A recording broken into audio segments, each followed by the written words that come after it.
I had a few people ask me how I do my flat iron curls, and so I figured I'd do more of an in-depth tutorial. So here is how I get these flat iron curls. I have naturally curly wavy hair. I just brushed it out. It air dried completely, so this is what we're working with. I usually will do like 3 main sections and then like my bangs. I feel like the important thing is just getting the right size, and so I will get about a piece that's 1 inch thick.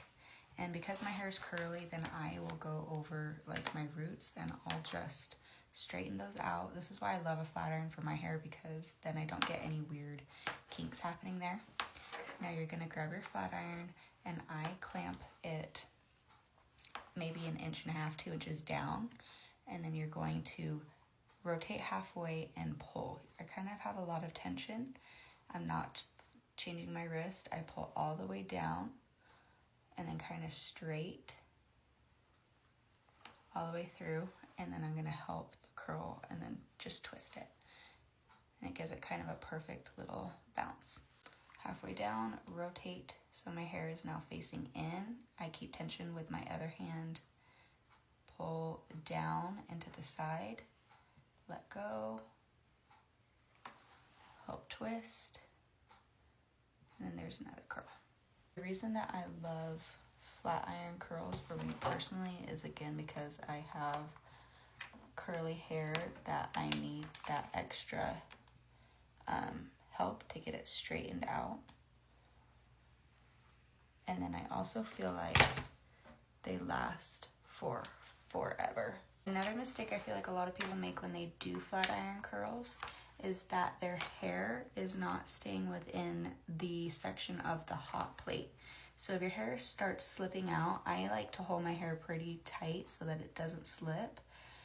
But if you don't have a good enough grasp with your other hand, then your hair is gonna kind of like fan out and want to slip out of the hot plate, and then you're gonna get like weird kinks in your curl. Like, another tip for when I do these is to make sure that, again, your sections are small enough, because of your hair, you want your hair to be flat. So I make sure that it's not like bunched up and twisted weird, but I am like taking a flat piece and I'll clamp it, twist it, pull it so it's in the plate, and then you see how it's like flatter on my flat iron. Don't worry about the steam, it's just my heat protectant. If your hair is like bunched up inside of your flat iron, then you're not gonna get as good of a curl either. So to get the feel for it, then it honestly goes pretty quickly. I can do like my whole head in 10 minutes or less. This is the most important section.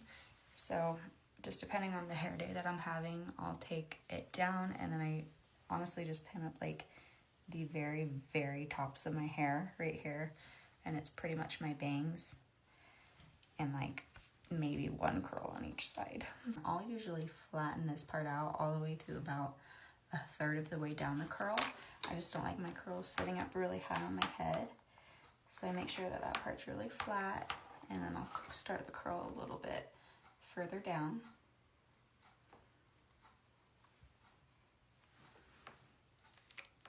But if you wanted a more tight curl, then you can twist it all the way back around, and then you'll get a much bouncier, tighter curl. All right, finished both sides. Now I'm just gonna let my bangs down. I believe that the bangs are the most important part, which is why I saved them for last. Also, look at all of my baby hairs from being postpartum. Actually, don't look at them.